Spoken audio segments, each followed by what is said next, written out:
Assalamualaikum warahmatullahi wabarakatuh.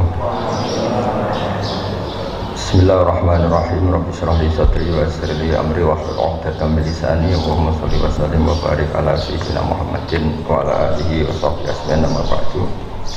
Mengenai ilmu manfaat itu kita mengikuti tradisi ulama-ulama dulu. Itu kalau pakai standar dengar makna indikator atau indikasi, itu adalah dimulai dari kita legowo dengan faham-faham atau dengan satu harapan. Saya punya sekian contoh bahwa agama ini limangka yarju wal yaumal akhir. Agama ini bagi yang selalu berpengharapan. Jadi misalnya ada orang fasik atau sedang salah atau sedang goblok, sedang tidak pinter, itu kita harus membahasakan sedang. Sedang itu ya mutalabbis bitil kalfilah atau mutalabbis bitil kalfalah. Ini penting sebagai mukaddimah karena awal kerusakan agama ini dimulai dari gerakan-gerakan yang mudah mengkafirkan kelompok lain, sehingga ini memutus harapan. Jadi saya mohon kepada Bapak Profesor, Bapak semualah yang terlibat dalam pendidikan itu, terutama ini menyemaikan harapan. Orang yang sekarang sedang jatuh bisa saja suatu saat bangkit, yang sedang fasik bisa saja suatu saat soleh. Sehingga agama ini diperuntukkan limangka yarju wal yaumal akhir, bagi yang selalu berpengharapan. Sehingga agama ini tidak boleh main vonis, mengkafirkan orang lain, terus kemudian menganggap kelompok lain tidak termasuk Islam, itu tidak boleh. Sebab itu ciri khas ahli sunnah wal jamaah yang diimplementasikan akidah NU di Indonesia, atau kalau dalam bahasa PBNU itu sudah ahli sunnah masih ditambahi an-nahdiyah. Itu dimulai dari apa sih? Itu dimulai apa? Yang tidak mudah mengkafirkan orang lain. Karena sekali gerakan ini itu tumbuh dan kita masuk ke situ, maka orang Islam itu otomatis berkurang. Karena yang hakikatnya masih Muslim, kita anggap kafir. Yang hakikatnya suatu saat tobat, kita vonis atau kita statuskan, kita stigmasi sebagai orang yang jelek, sehingga nggak ada harapan lain lagi untuk baik. Sebab itu pengajian ini atau ngaji ini saya mulai dari ciri khas mazhab ahli sunnah wal jamaah tentang ilmu manfaat. Ilmu manfaat itu ilmu yang orang itu selalu berharap kepada Allah Subhanahu wa ta'ala. Limangka yarju wal yaumal akhir. Saya beri beberapa contoh masail fiqhiyah. Ada orang misalnya mati bunuh diri atau mati karena minum oplosan. Itu di Syarhun Nawawi, syarah hadis Nawawi ketika mensarai Sahih Muslim. Gimana hukumnya orang yang mati karena oplosan atau karena bunuh diri? Sebagian ulama mengatakan jangan datangi jenazahnya sebagai hukuman biar nggak ada lagi yang mati bunuh diri. Ada ulama yang berpendapat tetap kiai itu datang karena bunuh diri itu sudah salah, dan kalau kiai-kiai tidak datang maka ditakutkan ada kefiah baru dalam mengelola jenazah. Dan itu lebih bahaya. Misalnya ada orang mati oplosan karena orang-orang soleh tidak datang, kemudian komunitas mereka bikin satu tradisi baru dalam memakamkan jenazah. Misalnya didusi be'arak, terus mayitnya didepnongetan, atau dimakamkan begitu saja. Sebab itu pertanyaannya, lalu gimana? Ya al-maisur la yasqutu bil ma'zur, kita harus datang, setidaknya kita tetap mendatangi syariat Islam yang dalam mengelola jenazah dimakamkan secara benar, dimandikan secara benar, disolatkan secara apa?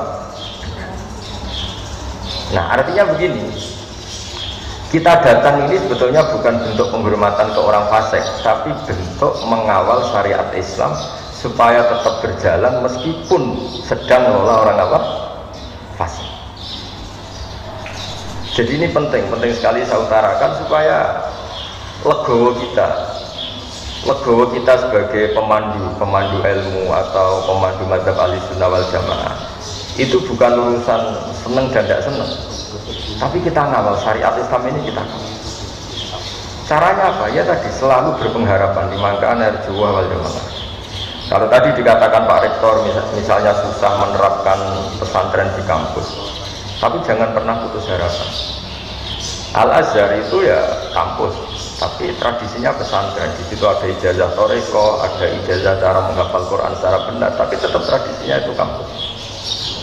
Nah, saya memulai makalah ini dengan buku yang jenengan baca semua, yang jenengan bawa, nanti tak baca secara urut sebagian yang pokok-pokok.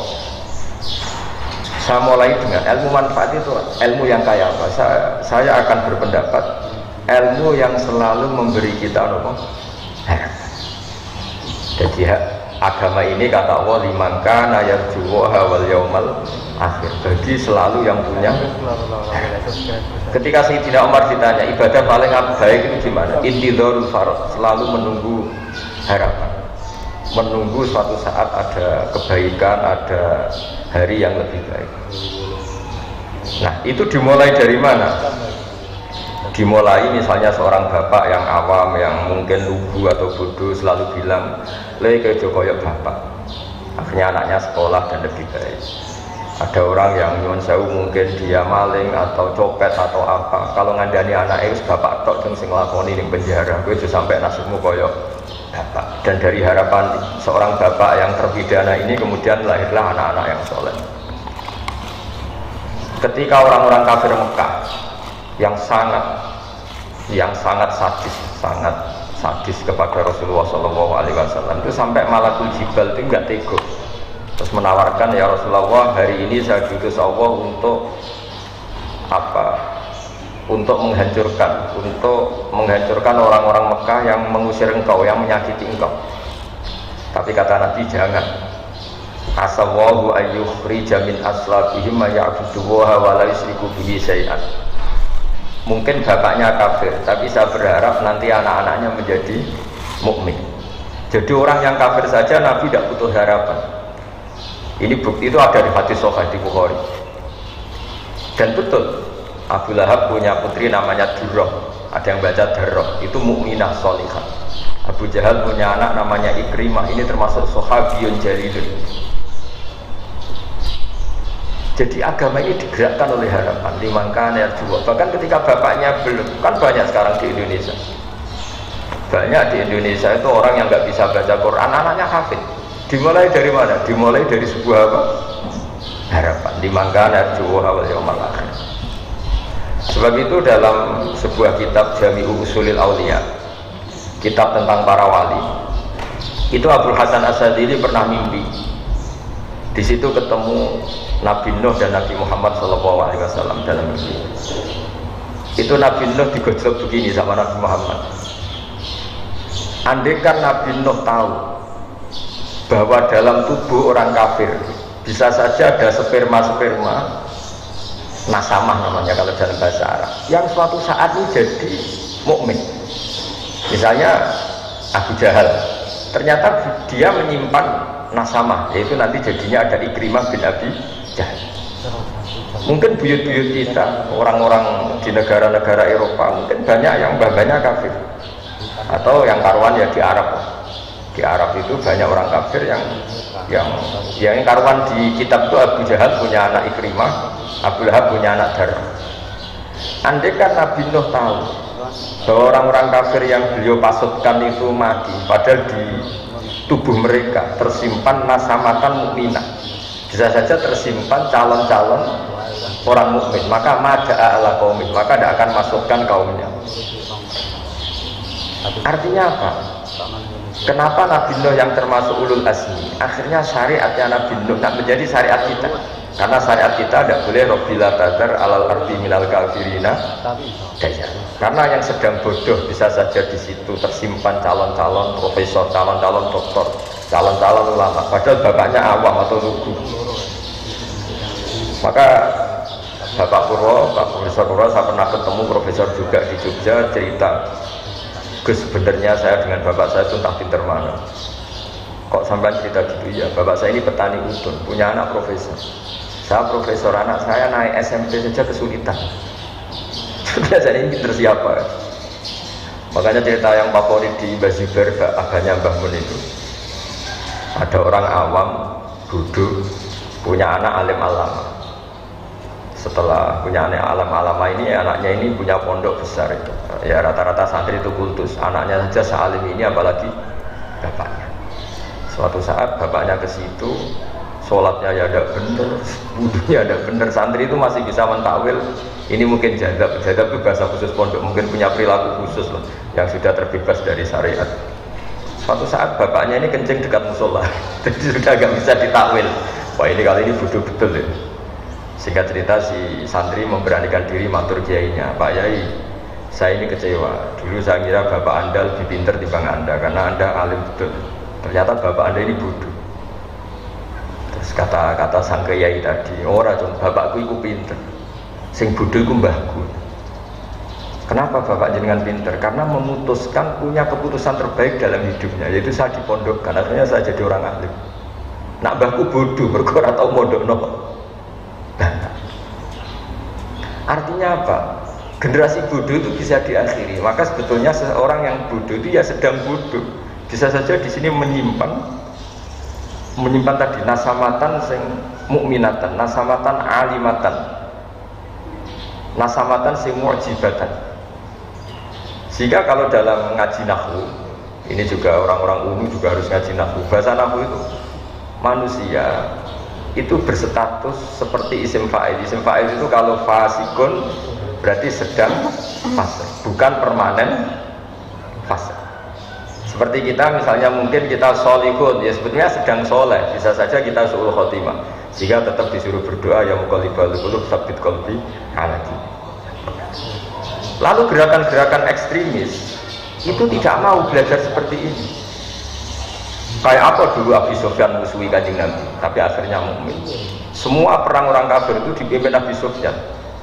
Dulu ketika Nabi orang Islam kalah di perang Uhud, panglimanya orang kafir itu Wahsy, Khalid bin Walid. Tapi akhirnya Khalid bin Walid masuk Islam. Orang yang paling biadab di perang Uhud itu Wahsy, yaitu yang membunuh Sayyid Hamzah, juga akhirnya Islam. Maka ilmu nahwu itu penting, berarti fasikun ya di terjemahannya sebetulnya sedang fase, bukan berstatus fase, bukan berstatus permanen fase. Sehingga itu dipelajari oleh ulama-ulama. Kenapa? Karena dengan cara seperti itu ada harapan.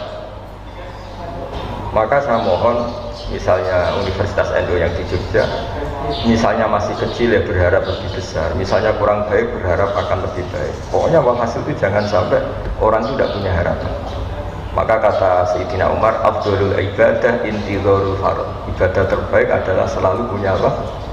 Harapan, dan berharap hari esok lebih baik, hari esok lebih baik. Dan awal dari kesalahan kita bermadzhab adalah madhab yang takfiri, yang memutus harapan. Ya, karena maknanya mengkafirkan itu berarti menutup orang lain dari rahmatnya Allah. Karena maknanya kafir itu penutup.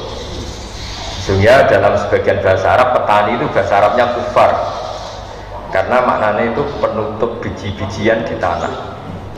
Jadi bahasa kafir itu, makanya bahasa kafir kadang dipakai lain syakartum la azidanakum wa la in kafartum. Kenapa dikatakan kafartum? Karena menutupi nikmat yang diberikan Allah ke dia, pengingkar nikmat. Sehingga bandingannya kafartum dengan apa? Syakartum. Nabi Sulaiman juga pernah bilang, hada min fadli rabbi liyabluwani aashkuru apa. Jadi punya bahasa kafir itu tidak mesti seru keluar dari Islam, itu tidak. Bahasa kafir itu bisa pengingkaran terhadap apa? Nikmat atau pengingkaran terhadap anugerah Allah juga disebut kafir. Karena bandingannya itu syukur sama apa? Kufur. Nah kadang perbandingan itu ekstrim, yaitu mukmin dan kafir. Nah ngaji ini memang saya mulai dengan rumus yang agak jelimet, tapi ini akan menjadi panduan untuk Nahdlatul Ulama, juga untuk para akademisi di kampus, bahwa semuanya itu dimulai dari harapan. Dulu kita dijajah Belanda 350 tahun, dan masyarakat kita zaman itu sangat terbelakang. Wong penjajah itu buruk, sudah buruk, kafir. Orang-orang tua kita nyeluk Belanda itu dorong. Wong penjajah kok diundang dorong. Mungkin andaikan saat itu ada pakar sudah putus asa. Bagaimana bisa menggerakkan masyarakat yang saking bodohnya itu penjajah dipanggil dorong. Kayak apa susahnya pas itu? Kita ini bisa menggerakkan masyarakat tuh kalau punya kesadaran melawan. Kok kesadaran melawan? Nganggep penjajah ini tuannya, majikannya. Kamu bisa mendidik orang melakukan perlawanan dengan cara berpikir seperti itu. Kayak apa susah? Tapi para pejuang kita, para ulama kita, para kiai kita tidak berhenti ada saja celah untuk mendidik mereka supaya mau melakukan perlawanan. Padahal saking lucunya, wong penjajah kok diundang dong. Duh, kayak apa? Susahnya apa? Tapi barokahnya punya harapan bergerak, kemudian akhirnya kita jadi merdeka. Orang-orang desa yang jadi buruh, gara-gara jadi buruh lama, roh enake wong sugih, duwe akeh, rumahnya AC nan kulkasan, terus punya harapan, muga-muga anakku ora kaya aku. Periode anak sudah jadi orang yang tidak buruh. Banyak orang yang buta huruf, periode anak itu sudah hafal Quran. Banyak orang yang nggak tamat SD, periode anak sudah dosen. Makanya PR kita setelah kita jadi anaknya orang awam, jadi dosen, jadi doktor. Apa kita setelah jadi doktor bisa lebih baik? Nah ini PR.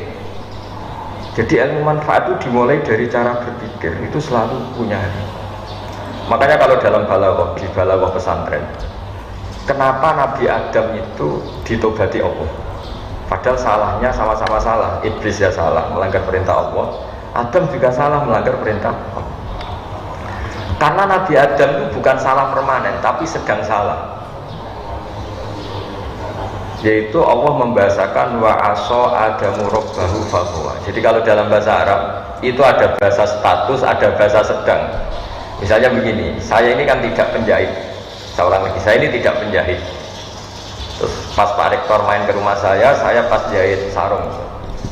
Itu mesti bahasanya ra'aituhu yaqutu sauban atau ra'aituhu khata sauban. Saya melihat Gus Bahar sedang menjahit. Sedang menjahit ya sudah, sedang menjahit, tapi saya tetap tidak penjahit. Adam itu hanya dibahasakan Allah wa aso adamu rabbahu faghwa. Itu sama dengan bahasa khata fulanun at-tauba. Ada orang menjahit baju. Ya sudah menjahit saja, tapi tidak penjahit. Jadi tidak boleh kamu bahasakan Adam itu pendosa, tapi sedang dosa. Nah, ilmu-ilmu seperti ini mulai hilang karena orang itu lebih menganalisis nuruti pikirannya, khayalnya daripada mengikuti kaidah. Padahal kalau dalam kaidah seperti yang saya utarakan tadi, bahasa fasik itu isim fa'il itu zamannya tuh hal sama istiqbal. Kalau hal itu sekarang, berarti sekarang sedang fasik. Orang itu sekarang sedang kafir. Tapi mana kita tidak pernah tahu kaifa akibatnya, nanti akibatnya kayak apa. Kayak apa kita perang Uhud, bencinya kita sama Wahsy karena membunuh Sayyid Hamzah, bencinya kita sama Khalid bin Walid karena dia panglima perang orang kafir. Tapi apa yang terjadi? Khalid bin Walid akhirnya masuk Islam, Wahsy sama. Mungkin sebagian mahasiswa, ini juga sekaligus sambut mahasiswa baru, mungkin sebagian mahasiswa kecewa punya bapak yang lugu, yang awam, mungkin yang jualan pentol, mungkin yang apa. Tapi justru itu menginspirasi anak-anak untuk tidak punya nasib kayak bapaknya. Sementara kadang yang kita anaknya orang mapan justru inginnya nuntut yang bersifat materi. Jadi akhirnya apa? Setelah yang anaknya orang awam, anaknya orang lugu ini jadi orang, nanti jadi kebanggaan. Saya ini anaknya orang biasa bisa jadi dekan. Tapi yang menggerakkan itu apa? Yaitu harapan. Makanya ciri khas madzhab Ahlussunnah wal Jamaah adalah tidak boleh mengkafirkan orang lain, karena dengan itu berarti Anda memutuskan hubungan Allah dan hambanya. Gak boleh, anak saja gak boleh dipisahkan dari orang tuanya. Gak boleh kamu menjual pedet atau anak sapi terpisah dari indukannya yang masih menyusu. Apalagi ini at-tafriq bainal abdi wa rabbi. Kebutuhan dasar seorang manusia adalah berhubungan dengan Tuhannya. Lalu orang ini kita putus hubungannya dengan apa? Tuhan. itu seterusnya. Sehingga tadi Nabi, meskipun yang menyakiti Nabi ini orang-orang kafir yang sangat biadab, ketika mau dihabisi sama malaikatul jibal, itu Nabi masih ngendikan bal arju ayyukhrijawahu min aslabihim ma ya'buduha wa la yusyriku bihi syai'an. Jadi ini yang sedang kafir saja Nabi tidak berhenti Saya sering ketemu bapak-bapak itu cerita ke saya, Gus dulu itu tidak puasa gara-gara anaknya ikut program Iqra atau Qiraati atau yang bu'ala, pokoknya ikut TPA. Itu anaknya puasa masih kecil, karena masih kecil puasa itu digendong. Lama-lama bapaknya ini malu, anakku itu poso, akhirnya ikut poso. Kalau wisuda khataman Quran itu banyak bapak-bapak itu nangis. Kalau ditanya itu ya lucu. Beliau-beliau ini kadang tidak bisa baca Quran, anaknya bisa hafid. Wisuda kampus juga sama. Kadang bapaknya nyuruh saya wis bacaannya gak parlentes, gue tok duit so. Anaknya kadang kumplot. Coba kalau kita melihat orang awam langsung tidak berpengharapan, maka generasi berikutnya akan hilang. Karena kita memutus apa? Makanya agama ini bagi siapa? Limangkana yarjuwaha wal yaumal akhir. Agama ini bagi siapa yang selalu punya. Indonesia pernah gak merdeka, pernah ada gestok, pernah ada apa saja, dan sekarang baik-baik saja. Sekarang juga ada masalah pandemi, masalah apa, tapi kita selalu berharap akan baik-baik saja, karena agama ini limangkana yarjuwaha wal yaumal akhir. Kemudian berikutnya saya akan terangkan metode dakwah, metode mengelola ilmu supaya lebih baik, lebih manfaat. Ini saya menyitir ini, mohon dibuka halaman tentang apa metode.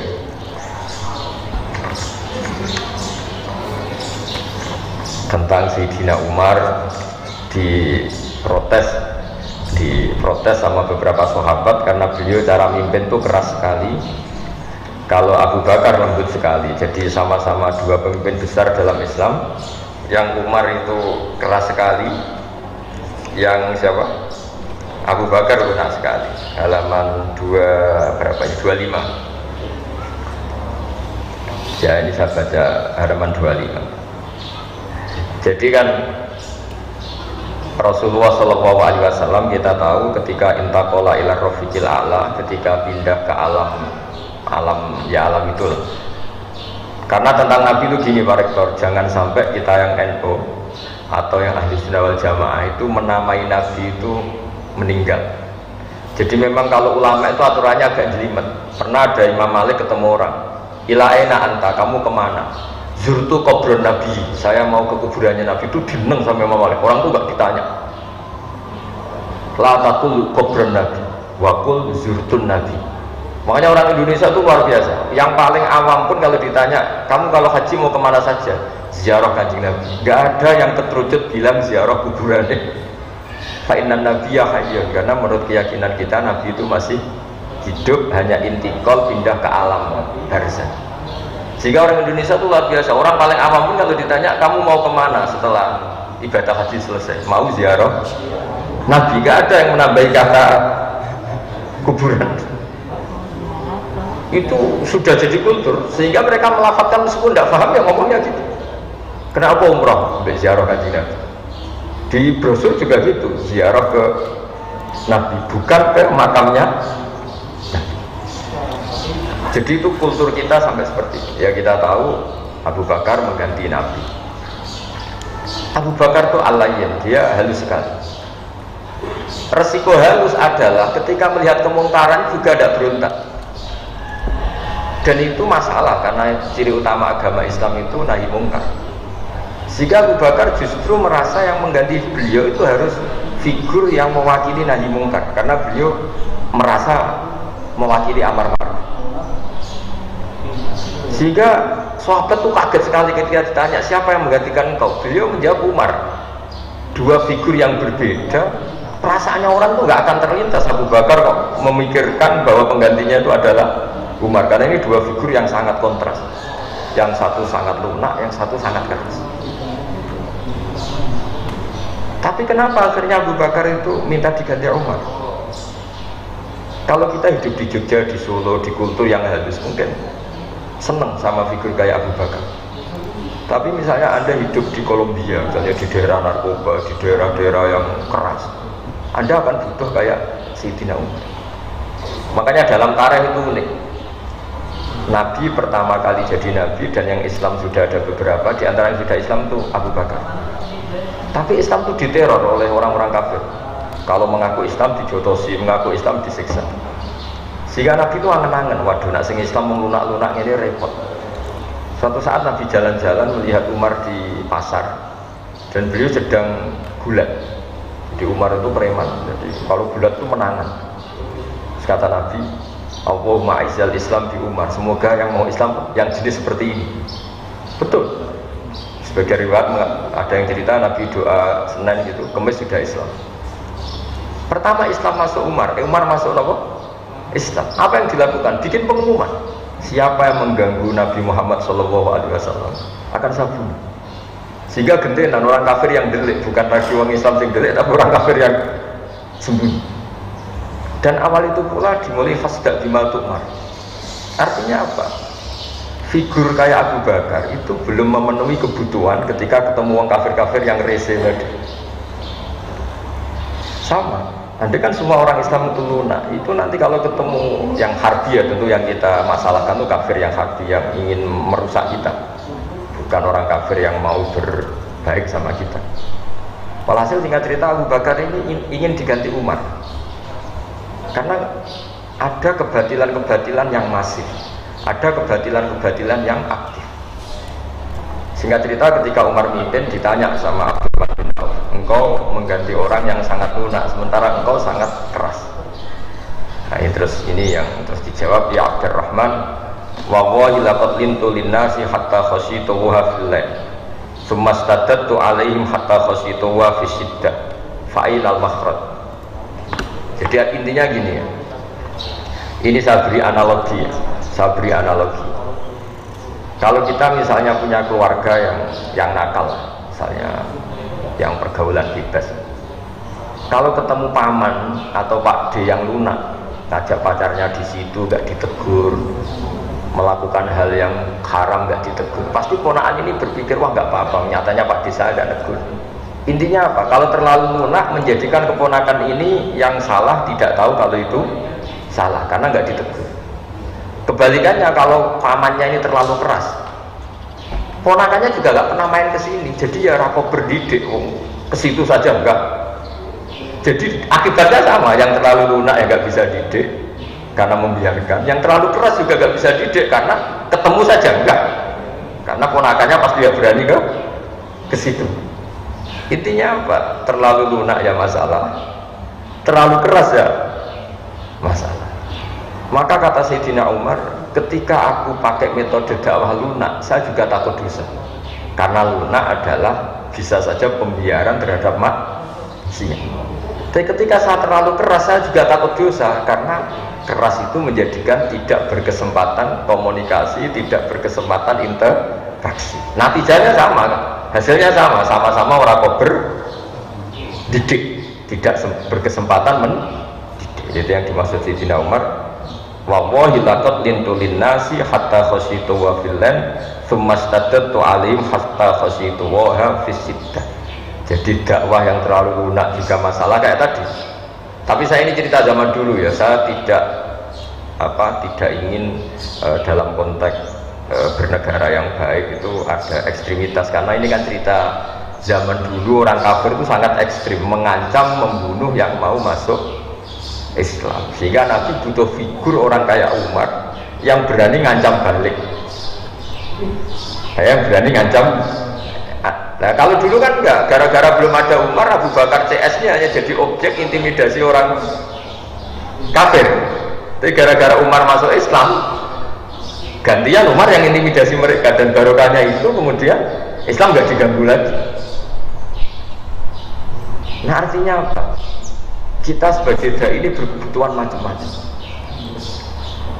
Makanya terus di fikih disimpulkan, jika ketemu orang kafir yang harbi, yang keras, kita boleh keras.